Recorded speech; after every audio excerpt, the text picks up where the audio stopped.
अब जो भी शख्स अपनी प्रॉपर्टी रेंट पर देगा तो उसे अदा करना पड़ेगा टैक्स, लेकिन ये टैक्स क्यों लगाया गया और कितने फीसद टैक्स होगा? कमर्शियल प्रॉपर्टी 16% टैक्स लगा दी। एक शॉप भी इसमें आ सकती है, गोदाम भी इसमें आ सकता है, एक प्लाजा भी इसमें आ सकता है। सर, जानना चाहूंगा आपसे कि ये सेल्स टैक्स कितने % लगाया गया है और ये किन सारिफिन पर लगाया गया? ये सेल टैक्स जो है ये बेसिकली प्रोविंशियल टैक्स है। Punjab sales tax and services act के तहत जो ये इम्प्लीमेंट हुआ है, ये बेसिकली सेक्शन 3 है सर्विसेज का। जो टैक्सेबल सर्विसेज हैं ये किस किस के ऊपर सर्विसेज के ऊपर टैक्स लगता है। पंजाब गवर्नमेंट ने जो रिसेंटली एक फाइनेंस एक्ट 2025 के थ्रू तमाम पंजाब के अंदर जितने भी कमर्शियल प्रॉपर्टी रखने वाले लोग हैं उनके ऊपर ये 16% टैक्स जो है ना वो लगा दी है। अच्छा, ये टैक्स 16% इस साल ही लगा है या इससे पहले किसी सूबे के अंदर या कहीं पे ऐसा कानून बनाया गया था जिसको फॉलो अप किया गया या कॉपी करके पंजाब के अंदर भी लागू कर दिया गया? कुछ बरस पहले सिंध रेवेन्यू बोर्ड SRB ने इस तरह की जुर्रत की थी और ऑनरेबल हाई कोर्ट और ऑनरेबल सुप्रीम कोर्ट ने बड़ी क्लियर जजमेंट दी और कहा कि जो रेंटल प्रॉपर्टी के ऊपर जो रेंट आता है ये सर्विसेज टैक्स नहीं है, ये टैक्सेबल सर्विसेज नहीं है। इसीलिए ये वहाँ से मेरा ख्याल है कि कॉपी पेस्ट किया गया है और अब पंजाब में इम्प्लीमेंट करने की कोशिश की जा रही है। अच्छा, आप क्या समझते हैं कि कौन सी प्रॉपर्टी ऐसी होगी जहां पर ये 16% टैक्स देना पड़ेगा और ये डिसाइड किया जाएगा कि ये आगे फ्रंट वाली कमर्शियल है, ये घरेलू है, किस तरह डिसाइड किया जाएगा? फर्स्टली ये भी डिटर्मिन होना है, इसमें बड़ा लूप होल है ना। गवर्नमेंट ऑफ पंजाब ने इस चीज़ को डिटर्मिन किया है कौन सी ऐसी प्रॉपर्टी होगी जो कमर्शलाइज है। एक शॉप भी इसमें आ सकती है, गोदाम भी इसमें आ सकता है, एक प्लाजा भी इसमें आ सकता है। ये भी डिटर्मिन नहीं हुआ कि इसका कितने % जो टैक्स 16% देना है टैक्स आपने एज पर लॉ, लेकिन उसका रेंट क्या तस्वुर करेंगे, कितने रेंट के ऊपर 16% करना है। मैं मिसाल देता हूँ, अगर एक प्रॉपर्टी है उसका 1 लाख टैक्स, 1 लाख जो उसका मंथली रेंट है तो उसके ऊपर आप 16% लगाएंगे तो 16,000 टैक्स बनता है। इस तरह ये अभी डिटर्मिन होना बाकी है कि गवर्नमेंट ऑफ पंजाब ये डिटर्मिन कैसे करती है कि कौन कौन सी जगह पे जिनको प्रायोरिटी बेस पे कमर्शलाइज किया हुआ है, ये कमर्शियल एक्टिविटी में आती हैं, ये कमर्शियल प्रॉपर्टीज़ में आती हैं, ये कमर्शियल प्रेमिसेस में आती हैं, जिसके ऊपर 16% टैक्स इम्पोज किया जाए। सर, इसका सोल्यूशन क्या है, हल क्या है? सोल्यूशन देखें, पाकिस्तान आवाम जो है ये बेहतर समझती है, पिछले कई बरसों में ऐसे सोल्यूशन निकलते आए हैं।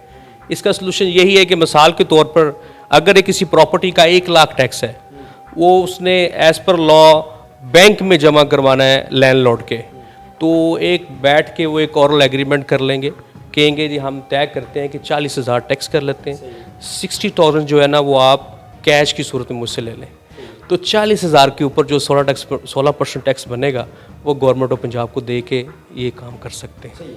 मतलब लोग उस मुताबिक ही चलेंगे जो अपना उन्होंने प्लान किया हुआ है, ये अमेंडमेंट बने या ना बने, ये कानून बने ना बने, आवाम ने अपना तरीका बनाना। जी डेफिनेटली जी, आवाम तो फिर सोचती है ना, दिन रात जुगाड़ लगाने पे सोचती है, लेकिन मैं समझता हूँ कि बहुत सारे tax consultant including my self हम ये सोच रहे हैं कि ये जो कानून एक एटम बम की तरह फोड़ दिया गया है आम आवाम के ऊपर, इसके ऊपर हाई कोर्ट में रिट फाइल्स होंगी, इस कानून को स्टक डाउन करवाया जाएगा, क्योंकि ऑनरेबल सुप्रीम कोर्ट की जजमेंट्स है, मैंने पहले भी हवाला दिया है कि ये टैक्सेबल सर्विसेज नहीं है।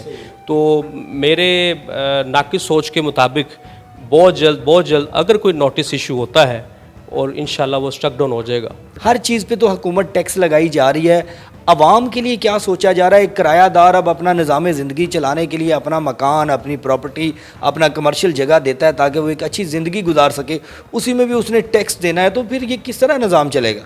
ये निज़ाम देखें, मेरा ख्याल है कि ये इन फ्यूचर ये इस कानून को विड्रॉ करना पड़ेगा, मेरे मुताबिक करना पड़ेगा, क्योंकि अगर आप इस तरह चलेंगे तो इस तरह आप टैक्स कलेक्शन नहीं कर सकते, आम आवाम को आप तंग नहीं कर सकते। अच्छा, टैक्स के केसेस भी आप देखते हैं तो कितनी इस साल के अंदर टैक्स जमा हुआ, हुकूमत ने लिया, और बड़े बड़े बिजनेसमैन जो हैं वो ज़्यादा टैक्स देते हैं, ये आम जो तबका है जो छोटा छोटा बिजनेस करते हैं वो ज़्यादा टैक्स देते हैं? इसमें जो है ना सैलरीड पर्सन जो है ना वो ज़्यादा टैक्स देता है। अच्छा, तो इसके अलावा कौन है, क्योंकि बड़े बिजनेस हैं, हमें ख़बरों में सोशल मीडिया पे सुनने में आता है कि बड़ी बड़ी फैक्ट्रीज़ के मालकान हैं, उनके पीछे बड़े बड़े लोग होते हैं जो फिर वो टैक्सेस नहीं देते, क्या ऐसा होता है?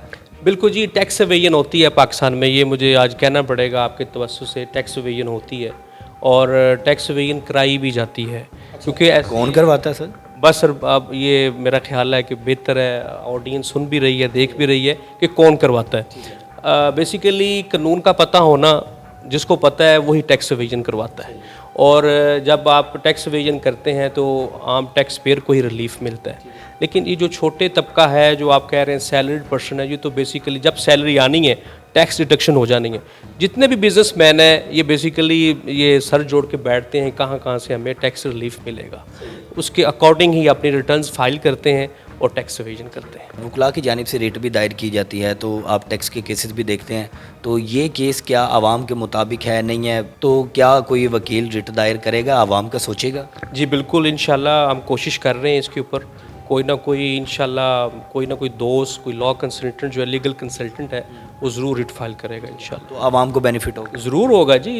جوڈیشری آپ کے سامنے ہے, بڑا اچھا کام کر رہی ہے.